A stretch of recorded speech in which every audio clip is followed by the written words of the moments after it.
My fiancée and her family conveyed to me that I'll never measure up and called off the wedding. I simply nodded in response. Later, I made a bold move by canceling the $1 million contract my father's company had offered to save their failing business. The following day, they urgently reached out to me. At 20 years old, I am a project manager at a mid-sized tech firm, enjoying a good salary and reputation in my industry. I have always considered myself a straightforward individual, transparent in my dealings.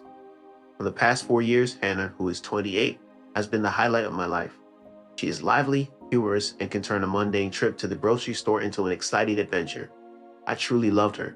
However, her family, particularly her father Lawrence, who owns a custom architectural materials company at 58, and her mother Jacqueline at 56, seemed to harbor a critical demeanor. While they were outwardly polite, there was always an underlying tension in their interactions. It seems like they are constantly evaluating my income in terms of their social status and finding it insufficient. About 8 months ago, I discovered from Hannah that Lawrence's business was on the verge of collapse due to poor investments and a lack of adaptability. Hannah was upset about this situation, and because I cared deeply for her, I wanted to assist. Knowing that my father oversees a highly successful property development corporation with a large upcoming project, I proposed a solution.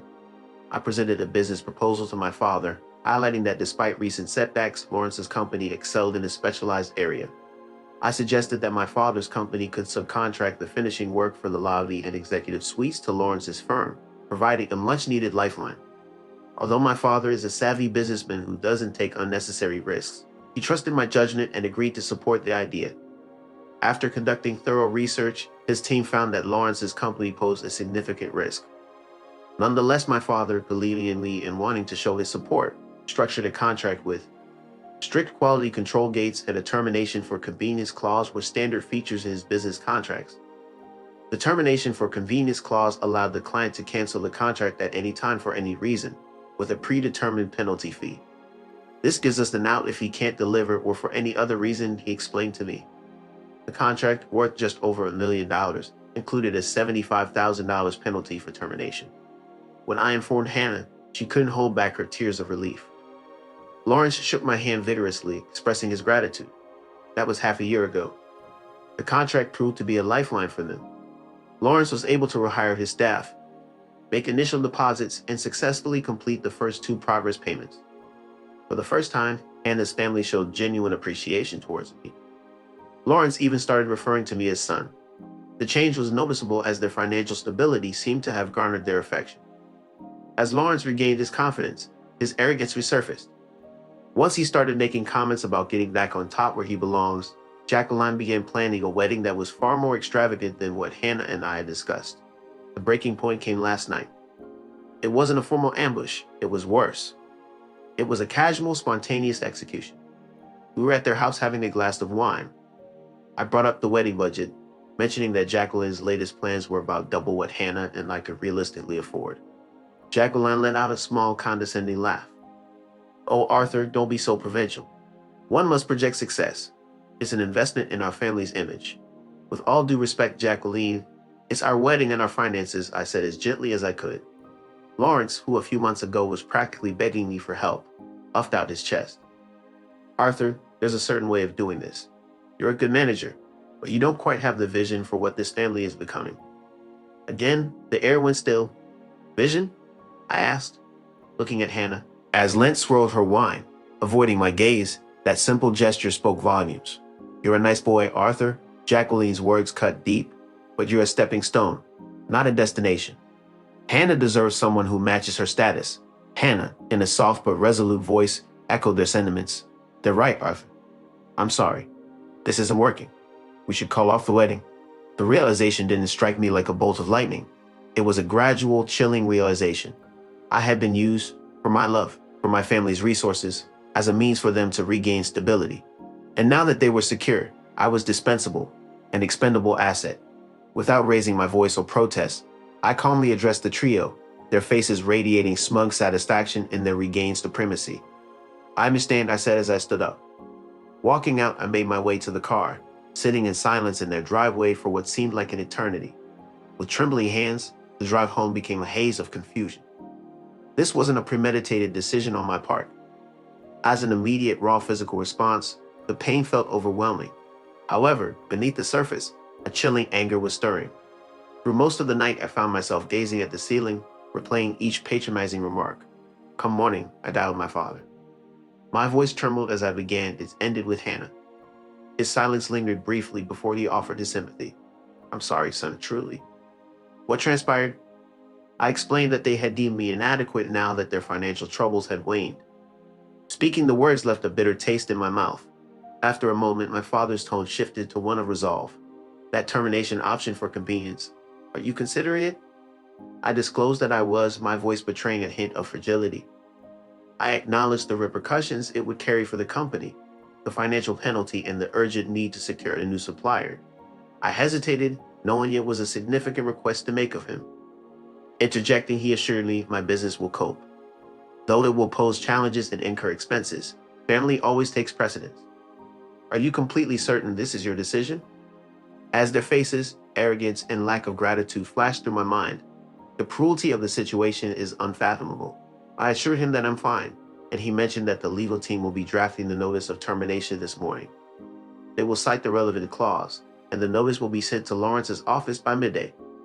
It is now 1:00 p.m., and the notice was delivered an hour ago. My phone had been quiet until now, but I just received calls from Lawrence, Hannah, and Jacqueline.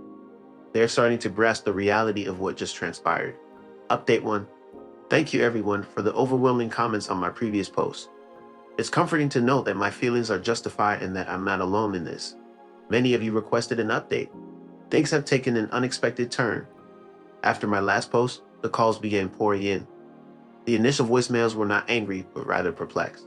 They mentioned receiving a legal notice from my father's company terminating the contract. They believed it to be a mistake and urged me to contact them to clarify the situation.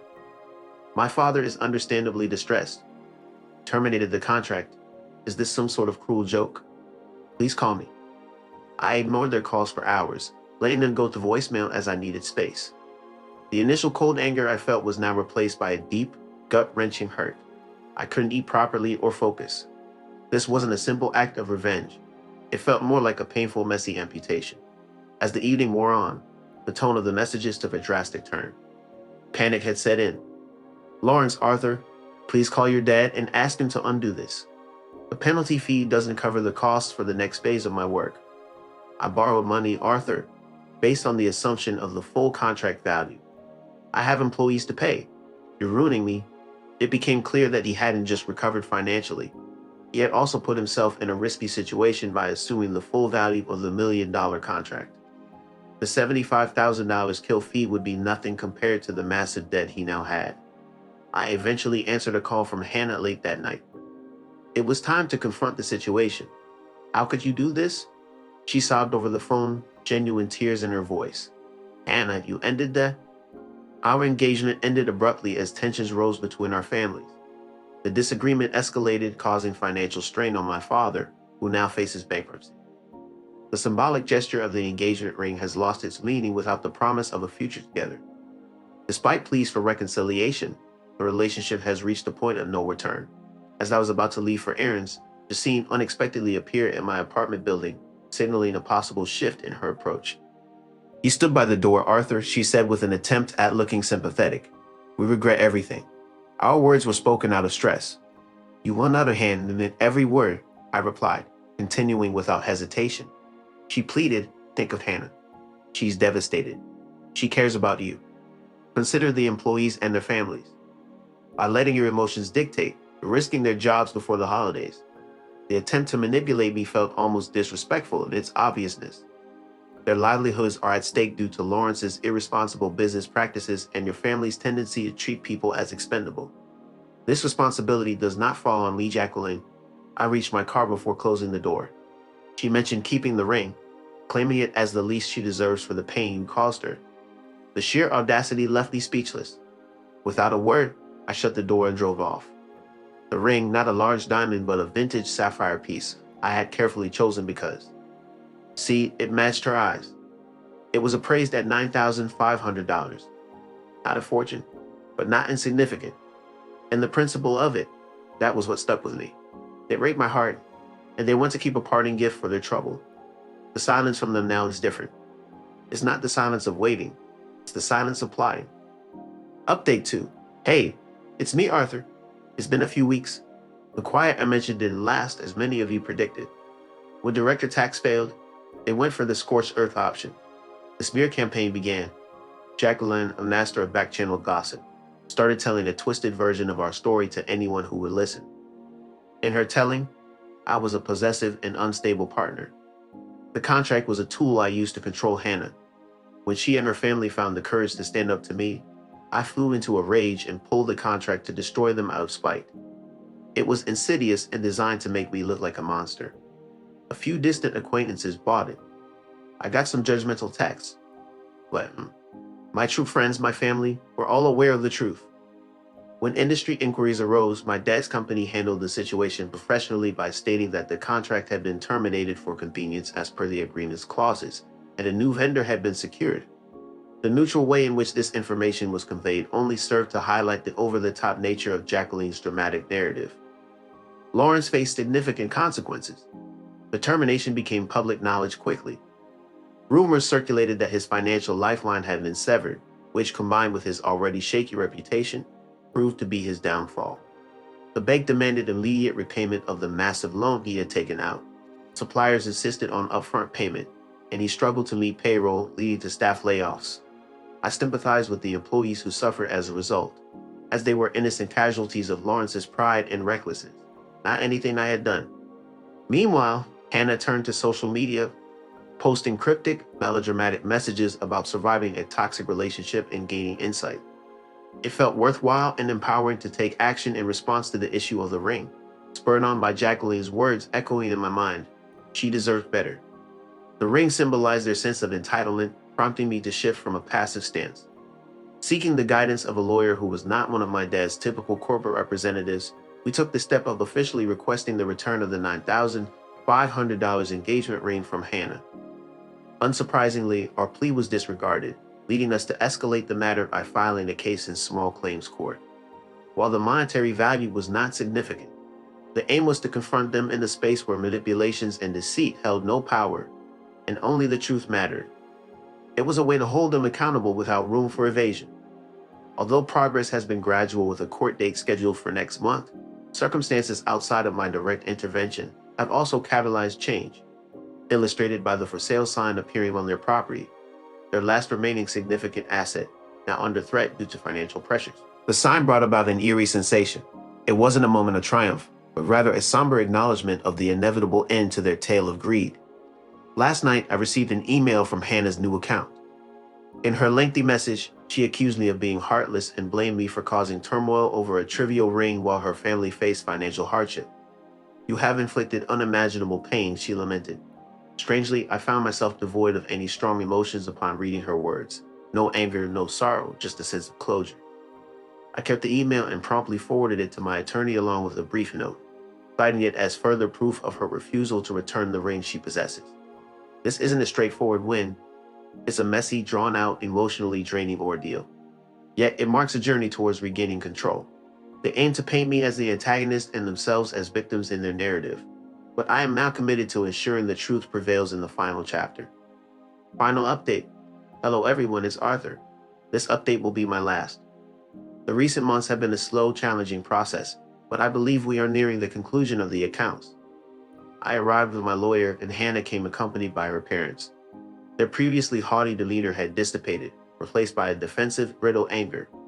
Representing herself, Hannah's defense unfolded predictably. A tearful narrative of our past love, my perceived betrayal, and her profound emotional turmoil. She argued that the ring was a gift meant to commemorate our happy moments. In our defense, my lawyer maintained a composed demeanor, presenting the facts methodically: the engagement commencement date, the ring's appraisal at $9,500, the clear termination of the engagement by Hannah and her family, excerpts of my polite requests for the ring's return, and a copy of her email confirming her intention to keep the ring as compensation. The judge, maintaining an impassive expression, listened intently as the proceedings unfolded. "Father, Hannah has passed away," he stated, his voice devoid of any emotion. "An engagement ring is a token given as a promise of marriage. Since the engagement was terminated, it does not matter who was at fault in the disagreements. The terms for the gift were not fulfilled."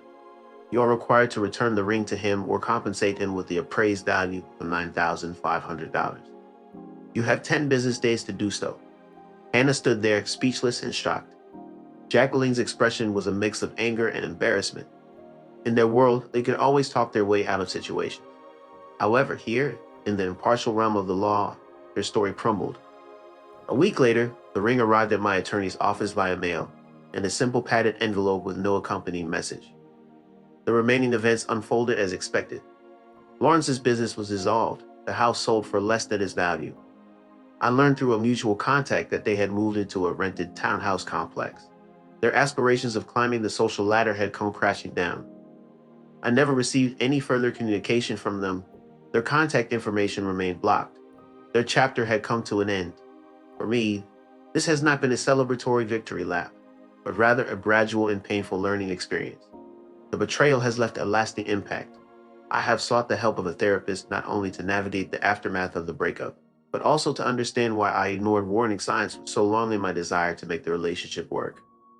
The process has been difficult and continues to be at times. I have chosen to focus on self-care rather than dating, immersing myself in activities like weekend hikes with friends and taking on a new challenging project at work. I am in the process of rebuilding myself. My relationship with my father has also strengthened through this ordeal. He acknowledges and respects my resilience in dealing with the situation, and I am grateful for his unwavering support, even at a financial and logistical cost to himself. While there is no sense of triumph or joy in their misfortune, I do feel a sense of quiet justice. Their downfall was not orchestrated by me seeking revenge, but rather a result of the consequences of their own choices. Their foundation was shaky, built on arrogance and debt, and when I withdrew my support, it crumbled naturally. A fort I was providing the whole rotten structure came down on its own. I just stepped out of the way,